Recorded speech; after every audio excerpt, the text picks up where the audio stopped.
غلط کہتے ہیں تو کوئی آپ کو غلط ثابت کرے گا، آپ کسی کو جھوٹا کہتے ہیں تو کل کو کوئی آپ کو جھوٹا الزام دے گا، حالانکہ آپ جھوٹے نہیں ہوگے۔ کسی کو آپ بری نگاہ سے دیکھتے تو کوئی آپ کو دیکھنے والا ہوگا۔ جب ہم کسی کی غیبت کر رہے ہوتے ہیں تو ہم یوں بھول جاتے ہیں کہ کوئی ہمارے بارے میں کیا سوچتا ہے۔ یعنی بعض اوقات ہم جسٹیفائی کر رہے تھے اپنے آپ کو کہ ہم جو فلاں کے بارے میں سوچ رکھتے ہیں یہ بالکل ٹھیک ہے، اور فلاں تو ایسا ہے۔ یعنی کئی خرابیاں اس کو ڈھونڈ کے ہم نے اپنے آپ کو جسٹیفائی کیا ہوتا ہے، لیکن یہ بھول جاتے ہیں کہ اس سے بھی ذرا جا کے پوچھئے دوسرے فریق سے وہ ہمارے بارے میں کیا سوچتے ہیں۔ عام طور پہ ایسا ہوتا ہے جب میاں بیوی میں تھوڑی سی بھی چپکلش ہوتی ہے تو میاں کے پاس بھی لمبی لسٹ ہوتی ہے شکایتوں کی، بیوی کے پاس بھی ہوتی ہے۔ آپ ایک کی بات سنیں تو وہ اپنی لسٹ دہرا دے گا، دوسرے کی سنیں تو وہ اپنی لسٹ دکھائے گا۔ کوئی بھی یہ جاننے کو تیار نہیں ہوتا کہ وہ دوسرے کے نظر میں کیا ہویت رکھتا، وہ یہ دیکھتا ہے کہ میں خود کیا ہوں اور دوسرا میری نگاہ میں کیا ہے، اور یہ طریقہ کار غلط ہوتا ہے۔ اس لیے بہت ضروری ہے کہ ہم دوسروں کو مارجن دیں، یا وہ یغفر، معاف کر دیں، درگزر کر دیں، جیسے کہ نبی صلی اللہ علیہ وسلم کی صفت تھی۔ پھر فرمایا وَلَا يَقْبِضُهُ اللَّهُ حَتَّى يُتِيمَ بِهِ الْمِلَّةَ الْأَوْجَاءَ، اللہ آپ کو اس وقت تک وفات نہ دے گا جب تک گمراہ قوم کو آپ کے ذریعے سیدھے رستوں پر نہ لے آئے۔ اور ایسا ہی ہوا، آپ کا مشن مکمل ہوا تو اللہ تعالیٰ نے آپ کو اٹھایا، یعنی عرب میں آپ کا بول بالا ہوا اور لوگ لا الہ الا اللہ محمد رسول اللہ پڑھ کر اسلام میں داخل ہو گئے۔ پھر فرمایا وَيَفْتَحْ بِهِ أَعْيُنًا عُمْيًا، اور آپ کو اس وقت تک وفات نہیں دے گا جب تک کافروں کی اندھی آنکھوں کو بینا نہ کر دے، یعنی ان کو حقیقت نظر نہ آنے لگے۔ اور اس سے مراد صرف اس دور کے لوگ نہیں، یعنی جہاں تک پیغام پہنچا، یعنی آپ کو مشن زندہ رہے گا، اور یعنی آپ کا پیغام ایسا تھا کہ جس سے لوگوں کی سوچ اور دیکھنے کا یہ نقطہ نظر جس کو کہتے ہیں وہ بدل گیا، غفلت سے ان کو نکال دیا۔ بینا آنکھ کیا ہے؟ وہ دیکھتی ہے، جو غور و فکر کرتی ہے، اور اندھی آنکھ کون سی ہوتی ہے کہ جو حقیقت کو نہیں دیکھتی، جو حقیقت کی نظر سے نہیں دیکھتی، وہ چیزوں کو دیکھتی لیکن یہ نہیں جانتی کہ یہ پیدا کس نے کی اور ان کا مقصد کیا ہے، ان کا پرپس نہیں سمجھتی۔ یہ فرمایا وَآذَانًا صُمًّا وَقُلُوبًا غُلْفًا، اور بہرے کان اور پردے پڑے دلوں کو کھول نہ دے، انہیں اللہ سبحانہ وتعالیٰ نے آپ کے ذریعے لوگوں کو سننے والا بنایا اور آپ کے ذریعے لوگوں کے دلوں کے پردے کھول دیے، کیونکہ فَإِنَّهَا لَا تَعْمَى الْأَبْصَارُ وَلَكِنْ تَعْمَى الْقُلُوبُ الَّتِي فِي الصُّدُورِ، آنکھیں اندھی نہیں ہوتی، اصل میں دل اندھے ہوتے ہیں۔ تو وہ دل اندھے ہوتے ہیں تو نہ کان سنتے اور نہ آنکھیں دیکھتی ہیں۔ تو آپ نے دلوں کو جگایا، آپ دلوں کو جگانے والے تھے، آپ نے دلوں کے اندر خدا کی محبت اور خدا کا خوف پیدا کیا۔ وہ سارے دل سوئے ہوئے ہیں جن کے اندر خدا کی محبت اور خوف نہیں، اور جو آخرت کے قائم ہونے سے نہیں ڈرتے۔ وہ شخص سویا رہ ہی نہیں سکتا جس کو اپنے مستقبل اور اپنے انجام کی فکر ہو۔ اور بعض روایتوں میں آپ کی کچھ اور صفات بھی، یہاں تک تو بخاری کی روایت تھی، کچھ اور روایات میں بھی آتا ہے اُسَدِّدُهُ بِكُلِّ جَمِيلٍ، ہر عمدہ خصلت سے آپ کی درستگی کرتا رہوں گا۔ یعنی اللہ سبحانہ تعالیٰ نے جب کبھی نبی صلی اللہ علیہ وسلم کے اندر کوئی بھی ایسی چیز دیکھی کہ جس کو اللہ تعالیٰ نے پسند نہیں کیا تو فوراً اس کی درستگی فرما دی۔ کیسے؟ جیسے ایک دفعہ آپ کی مجلس میں ابن ام مکتوم آئے تو آپ نے تھوڑی ان کی طرف توجہ نہیں دی تو اللہ سبحانہ تعالیٰ نے یہ سورت نازل کر دی عبس وتولی ان جاءہ الاعمی وما یدریک لعلہ یزکی، چیوری چڑھائی اور منہ بسورا کہ ان کے پاس ایک اندھا آ گیا اور آپ کو کیا خبر کہ شاید وہ تزکیہ حاصل کریں۔ تو بات یہ ہے کہ نبی صلی اللہ علیہ وسلم کو اللہ سبحانہ تعالیٰ نے بچپن سے ہی اچھے اخلاق دیے تھے، لیکن مسلسل آپ کے ان اخلاق کی اور آپ کے کردار کی مزید اصلاح ہوتی رہی، حتیٰ کہ آپ کو اللہ تعالیٰ نے بلند ترین اخلاق کے مرتبے پر فائز کیا۔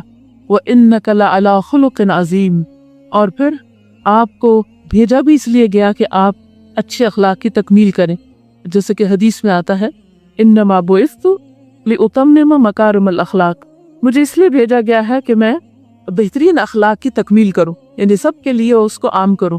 اور یہ وہی شخص کر سکتا ہے جو اس کے پاس خود اچھا اخلاق ہو۔ اگر آپ خود اچھے اخلاق کے مالک نہیں تو آپ دوسروں کو اچھا اخلاق سکھا نہیں سکتے۔ پھر مزید فرمایا وَأَهَبُ لَهُ كُلَّ خُلُقٍ كَرِيمٍ، اور ہر اچھی خصلت آپ کو عطا کرتا رہوں گا، یعنی کہیں بھی کوئی کمی نہیں چھوڑوں گا۔ وَأَجْعَلُ السَّكِينَةَ لِبَاسَهُ وَشَعَارَهُ، میں اطمینان کو آپ کا لباس اور شعار اور بدن سے چمٹے ہوئے کپڑوں کی طرح بنا دوں گا۔ یہ ایک بہت بڑی خوبی ہوتی ہے، سکینت اور وقار، مشکل ترین حالات میں انسان پرسکون رہے۔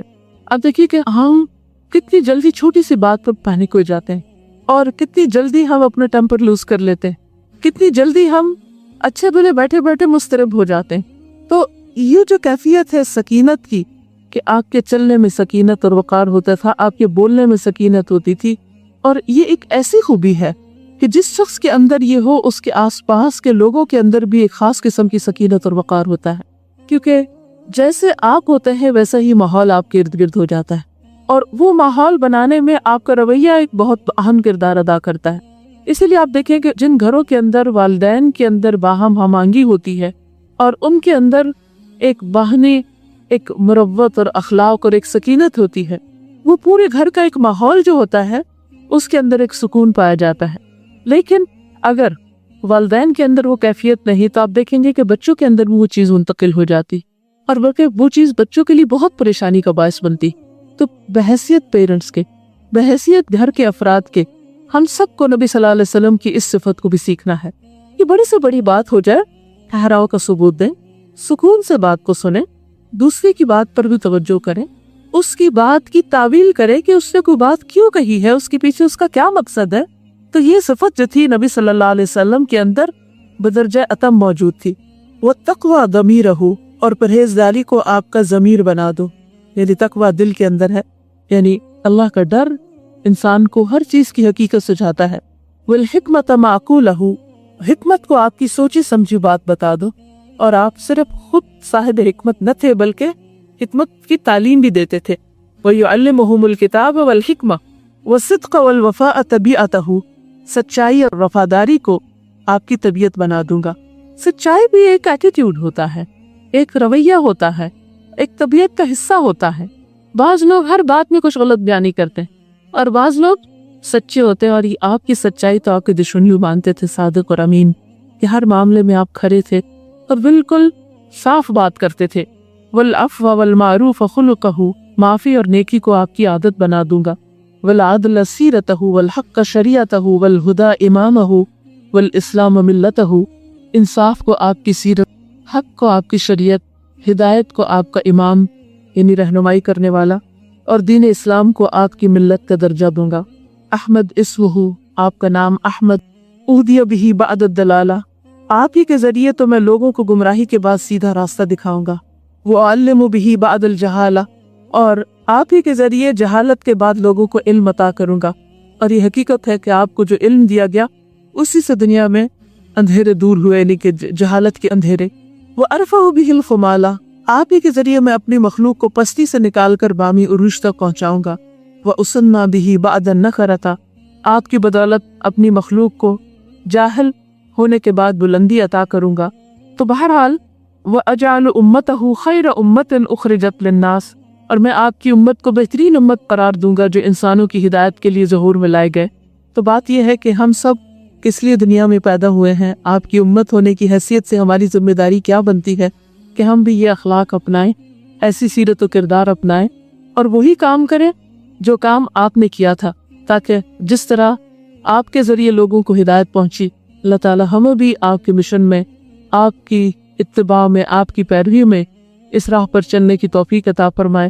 اور جو بھی اللہ تعالیٰ نے ہمیں ٹیلنٹ، وقت، صلاحیت عطا کی ہے اس میں ہمیں اپنا حصہ ڈالنے کی توفیق دے۔ وآخر دعوانا ان الحمد للہ رب العالمین۔ جزاکم اللہ خیرا۔ سبحانک اللہم وبحمدک، نشہد ان لا الہ الا انت، نستغفرک ونتوب الیک۔ السلام علیکم ورحمۃ اللہ وبرکاتہ۔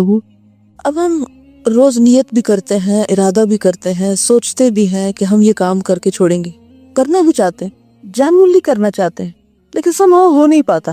ایسے میں پھر ہم یہ نہیں سوچتے کہ دعا بھی کی جا سکتی، کیونکہ ہم اپنے آپ پر ہی اعتماد کر رہے ہوتے ہیں، خود پر ہی بھروسہ کر رہے ہوتے ہیں، یہ صرف اپنی فالٹس تلاش کر رہے ہوتے ہیں، خود کو ملامت کر رہے ہوتے ہیں کہ یہ وجہ ہے یا وہ وجہ ہے، میں نے اس لیے نہیں کیا، مسئلہ نہیں ہے کہ میں لیزی ہوں، بس یہی کہتے رہتے ہیں۔ وہ تو ہوں ہی، اس کا بھی کوئی علاج کرنا ہی ہے، مان لیا، بٹ نیکسٹ۔ صرف خود کو کوسنے دینے سے تو مسائل نہیں حل ہوتے، یہ ہو جاتے ہیں۔ مثلاً آپ نے ایک کام کرنا تھا، نہیں کیا، اب شیطان نے ایک اور راستہ دکھایا، اور وہ کیا کہ خود کو برا بھلا کہتے رہو۔ مسئلہ تو وہی کا وہی ہے، جو کام نہیں کیا وہ نہیں ہوا، کیونکہ کام تو کرنے سے ہی ہوگا۔ تو ایسے میں پھر کیا سولوشن ہو؟ کیا کرنا چاہیے؟ دعا کرنی چاہیے، توفیق مانگنی چاہیے کہ اللہ جو کام میں آج نہیں کر سکا، جس کے لیے میں کل کا دن سوچ رہا ہوں وہ کل مجھ سے کروا لے، اس کے لیے کوئی راستہ نکال دے۔ اور پھر دعا بھی کیسی دعا، پورے تڑپ اور اضطراب کے ساتھ کی ہوئی دعا، پورے شوق کے ساتھ کی ہوئی دعا، کہ جس سے یہ پتہ چلے کہ واقعی آپ اپنی چاہت میں، آپ اپنے مانگنے میں سچے ہیں۔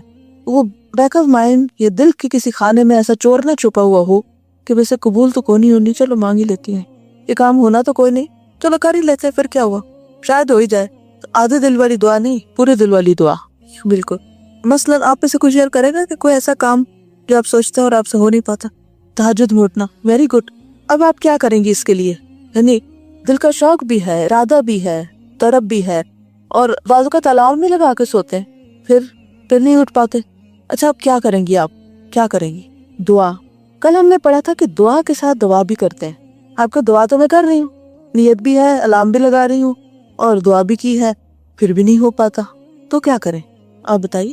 کوشش تو کر ہی رہے ہیں، یہ ساری چیزوں کا نام ہی کوشش ہے کہ ہم نے نیت بھی کی، ہم نے الارم بھی لگایا، ہم نے دعا بھی کی، اپنے طور پہ مطمئن ہو گئے کہ ہم نے کوشش کر لی۔ یہی ہوتا ہے نا کہ اب اس سے زیادہ اور کیا کریں، جو ہم نے کرنا تھا کر لیا۔ نہیں، ابھی بھی کچھ باقی ہے، کیونکہ کام جو نہیں ہوا، تو جب تک کام ہو نہیں جاتا مختلف طریقے تو آزمانے ہیں، کیا کیا جائے؟ جی، اب کسی اور کو اس کام میں شریک کر لیں، ایک دوسرے کو جگائیں، جی، نفل حاجت پڑھیں، سونے کے ٹائمنگ سیٹ کریں، ان کو ارلی لے جائیں تاکہ ارلی اٹھ سکے، اور جی شاباش۔ نیکی کو جنم دیتی ہے، کوئی نیک ایسا کام کریں جو خالص اللہ کے لیے، اور اس کے بعد دعا کریں، کیونکہ اس وقت دعا قبول ہوتی ہے۔ دس اے ویری گڈ ٹپ۔ اور مثلاً اذان سن کر جو دعا کی جاتی ہے وہ بھی قبول ہوتی۔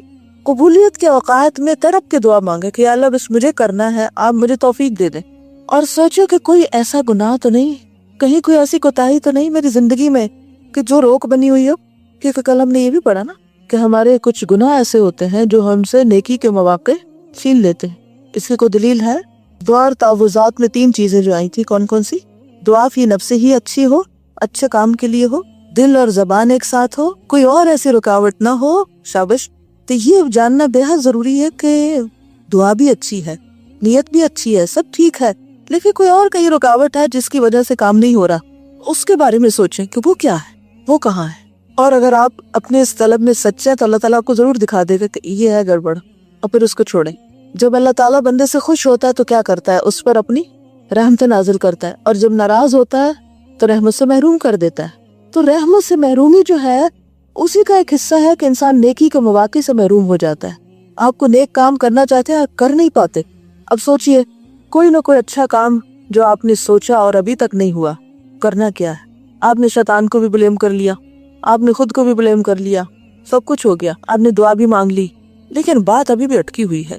ہوتا نا ایسا؟ یا کوئی چیز آپ کو بادر کیے جاتی ہے، مجھے یہ نہیں کرنا، یا مجھے یہ کرنا ہے، یہ کیوں نہیں ہو رہا؟ کوئی ہے فرسٹریشن آپ کی زندگی میں؟ ہوتی ہے نا کہیں نہ کہیں، کچھ نہ کچھ۔ تو ایسے مواقع پر دعاؤں کے ساتھ اور قبولیت کے اوقات میں تڑپ کر دعائیں کرنے کے ساتھ رکاوٹ کے پہلو پر بھی غور فرمائیے۔ بعض اوقات رکاوٹیں آتی ہیں، اور یہ ایک فیکٹ ہے۔ مثلاً آپ کو اللہ نے توفیق دی آنے کی قرآن پڑھنے کی، بہت سے لوگ چاہتے ہیں کہ وہ قرآن کو سمجھ سکیں، روتے بھی ہیں بعض اوقات، لیکن بعض اوقات ان کے سامنے ایسی مجبوریاں ہوتی ہیں کہ وہ اپنے اس ارادے کی تکمیل نہیں کر سکتے۔ ان کی طرف میں بھی کمی نہیں ہوتی، ان کے شوق میں بھی کمی نہیں، ان کی مجبوریاں بھی جینون ہیں، لیکن پھر بھی راستہ بن سکتا ہے۔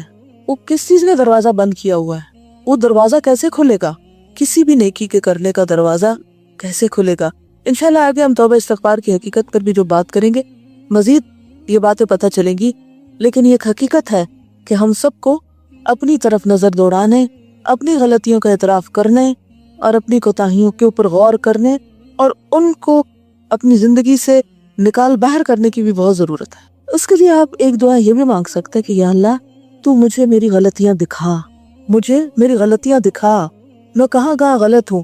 یہ نہ مرنے کے بعد میری آنکھ کھلے کہ میری یہ اور یہ غلطی تھی، اب تو پھر کچھ نہیں ہو سکتا۔ یا اللہ تو مجھے میری غلطیاں دکھا، ان کے اعتراف کی توفیق دے، کیونکہ بعض اوقات غلطی نظر آ جاتی ہے لیکن انا اتنی موٹی ہوتی ہے تو ماننے نہیں دیتی کہ یہ تمہاری غلطی بھی ہے، ساتھ ہی تعویلیں شروع ہو جاتی ہیں، چونکہ یہ وجہ، چونکہ یہ وجہ، چونکہ یہ مشکل ہے، یہ ہے، یہ ہے، یہ ہے، اس لیے یہ میرے اندر ہے، اور میرا کیا قصور ہے؟ تو جب غلطی نظر آ جائے تو یا اللہ پھر اس کا اعتراف کرنے کی توفیق دے، پھر یا رب اس کو دور کرنے کی ہمت دے کہ میں اپنے سے اس کو ہٹاؤں، اور ان سارے کاموں میں تو میری مدد فرما۔ کیونکہ تیرے اذن کے بغیر کچھ نہیں ہو سکتا. تو ہر چیز کا مالک ہے, تو ہر چیز پہ قادر ہے. اور پھر یا رب خیر اور نیکی کے راستوں کی رکاوٹیں دور کر دے تاکہ میں تیری راہ پہ دوڑ سکوں. ہماری ایک ریس لگی ہوئی ہے نا, ہم میں سے ہر شخص صبح اٹھتا ہے اور وہ ایک دوڑ لگا دیتا ہے. اللہ تعالیٰ فرماتے ہیں فاستبقوا الخیرات, نیکیوں میں دوڑو, ففروا الی اللہ. لیکن وہ دوڑ کیوں سست ہو جاتی ہے, کیوں وہ کمزور ہونے لگتی ہے, وہ رکاوٹیں آ جاتی ہیں. جو ہم کرنا چاہتے ہیں, جو ہم نے اپنے لیے ٹارگٹ رکھا ہوتا ہے, وہاں تک ہم پہنچ نہیں پاتے. تو بیرونی اسباب کے ساتھ ساتھ اندرونی اسباب, ذاتی اسباب, اندر کے اسباب پر توجہ کیجیے. اور اس میں بھی ہماری کوئی طاقت نہیں کہ ہم دیکھ پائیں. اللہ ہی وہ نگاہ دے گا تو اپنے آپ نظر آنے لگیں گے. اور جب اپنے آپ نظر آنے لگے تو آنکھیں بند نہ کر لیجئے, کیونکہ جب آپ اللہ سے یہ دعا مانگتے ہیں نا تو پھر چیزیں نظر آنے لگتی ہیں. اور جب نظر آنے لگتی ہے تو پھر انسان آنکھیں بند کرنا چاہتا ہے. دوسروں کی برائیوں پر تو آنکھیں کھولنا کیسا لگتا ہے, دل پسند مشغلہ, لیکن اپنی غلطیوں پر نگاہ رکھنا بڑا ہی مشکل. انسان خود کو بعض اوقات خود بھی فیس نہیں کر سکتا, وہ یہ ماننا ہی نہیں چاہتا کہ میں کہیں غلط ہوں, اور یہ شیطان کا بہت بڑا حربہ ہوتا ہے. تو یہ ایک بہت بڑی رکاوٹ ہوتی ہے خیر و بھلائی کے راستے میں. اس دیوار کو گرانا بڑا ضروری ہے, لیکن یہ صرف اللہ کی مدد سے گرائی جا سکتی. اور جس دن حقیقی معنوں میں آپ نے یہ کہہ دیا نا کہ انی کنت من الظالمین, صرف لفظ نہیں دہرائے بلکہ اپنے آپ کو ظالم کہا. آپ دیکھیں کہ یہ جو یونس علیہ السلام کی دعا ہے نا, لا الہ الا انت سبحانک انی کنت من الظالمین, ہم اس کو بغیر سوچے سمجھے پڑھتے ہیں. اپنے آپ سے ذرا کہیے کہ میں ظالم ہوں. کبھی کہتے ہیں میں ظالم ہوں, کبھی سچے سے کہو ہم نے کہ میں ظالم ہوں. ہم اپنے آپ کو کیا سمجھتے ہیں, میں کیا ہوں؟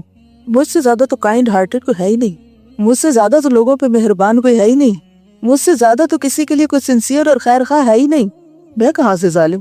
اگر ہمیں کوئی کہہ دے بہت ظالم ہو تم, بہت ظالم, تو ہم کیا کریں گے؟ آئی ایگری ود یو, مانتی ہوں میں.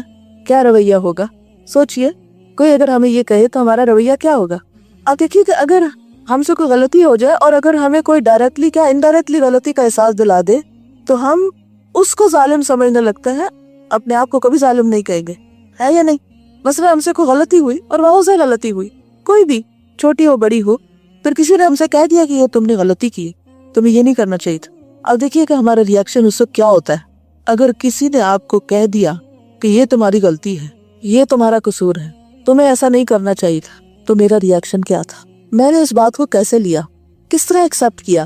اس میں دو احتمال ہو سکتے ہیں کہ ایک حقیقی معنوں میں واقعی میری غلطی ہو تو میں نے کیا کیا, اور یہ بھی ہو سکتا ہے کہ میری غلطی واقعی نہ ہو اور دوسرے کی صرف غلط فہمی ہو, تو میں نے اس کو کیسے لیا.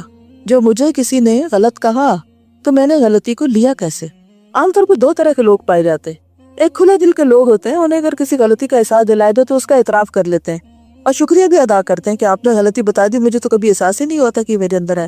دوسرے وہ لوگ ہوتے ہیں کہ جنہیں اگر آپ انڈائریکٹلی بھی کسی غلطی کا احساس دلا دے تو وہ کبھی زندگی بھر آپ کی جان بخشی نہیں کرتے, پھر تعلقات کاٹ کے رکھ لیتے ہیں اور اس شخص کے دشمن بن جاتے ہیں جو انہیں ایسا کہے. تو آپ خود سوچئے کہ جب ہم بندوں کے سامنے بھی اپنی کسی غلطی کو نہیں ماننا چاہتے تو اللہ کے سامنے یہ جو ہم تکرار بھی کرتے رہتے ہیں نا 1.25 لاکھ کی, انی کنت من الظالمین, انی کنت من الظالمین, کیا خیال ہے ایک دفعہ بھی کوئی دل سے پڑھ رہا ہے کہ میں قصوروار ہوں, میری غلطی ہے؟ آدم علیہ السلام نے ایک دفعہ یہ دعا پڑھی تھی, ربنا ظلمنا انفسنا, پورے احساس اور پوری ندامت کے ساتھ, وَإِن لَمْ تَغْفِرْ لَنَا وَتَرْحَمْنَا لَنَكُونَنَّ مِنَ الْخَاسِرِينَ. تو اللہ تعالیٰ نے ان کی دعا قبول کر لی. تو دعا کی قبولیت میں ایک رکاوٹ یہ بھی ہے کہ جو کچھ ہم کہتے ہیں اس میں سچے نہیں ہوتے, اس میں حاضر دل نہیں ہوتے. بس یہ عام طور پر لوگ ہماری کن غلطیوں پر ہمیں ٹوکتے رہتے ہیں. کوئی بتائیے, جی آپ فرمائیے, تم نے میرا خیال نہیں کیا, ٹھیک ہے, ہم بہت باعمل ہیں, تم سے 100 درجے بہتر ہیں, تم نے تو پڑھا ہی نہیں ابھی, ہم پڑھ تو رہے ہیں نا. تو انشاءاللہ تعالیٰ یہ جو رکاوٹ ہے نا دعا کی قبولیت میں یا نیکی کے کاموں میں, ان رکاوٹوں کو دور کرنے کے لیے ہمیں اپنی غلطیوں پر غور کرنا ہے اور ان کے دور کرنے کی اللہ سے مدد مانگی. صفحہ نمبر 55 تیسرا پیراگراف. اس پیراگراف میں انہوں نے خیر اور شر کو عمل کے ساتھ مربوط کیا ہے. انسان کو ملنے والا خیر یا شر جو ہے اس کا تعلق کس سے ہے؟ عمل سے ہے.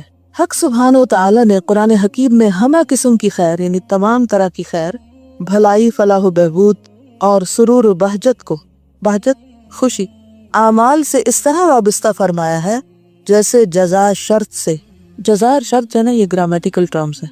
کبھی آپ نے جملہ شرطیہ پڑھے؟ حرف شرط مثلاً کون سے حروف شرط؟ ان، لو. اوکے، تو اس کی جواب بھی ہوتی ہے، یعنی کہ حرف شرط ہوتا ہے، پھر آگے اس کے اندر جواب شرط بھی ہوتا ہے. اردو میں بھی آپ اس کو سمجھ سکتے ہیں. اگر آپ میں سے کچھ لوگوں نے گرامر نہیں پڑھی عربی کی، بات بہت آسان ہے سمجھنی. کہ جب ہم کہتے ہیں اگر بادل آئے تو بارش ہوگی، بادلوں کے بغیر تو بارش نہیں ہوتی. تو بارش کے ہونے کے لیے شرط کیا ہے؟ بادلوں کا آنا. ٹھیک ہے، تو اسی طرح اچھے اور برے جو اعمال ہیں ان کا تعلق ہے کس کے ساتھ؟ جزا کے ساتھ. جزا کے ساتھ وہ کیا ہے جی؟ وابستہ ہے. یہ اصل میں اتفاق کی بات ہے. میں کوئی پلان نہیں کر کے آئی تھی اس گفتگو کا جو اللہ نے ابھی ہم سب سے کروائی، لیکن یہ اب آئندہ جو بات آ رہی ہے یہ اس نقطے کو اور زیادہ واضح کر دے گی جو ابھی تک ہم نے کیا، کہ دعاؤں کی قبولیت میں ایک رکاوٹ ہمارے اپنی غلطیاں اور کوتاہیاں ہوتی ہیں.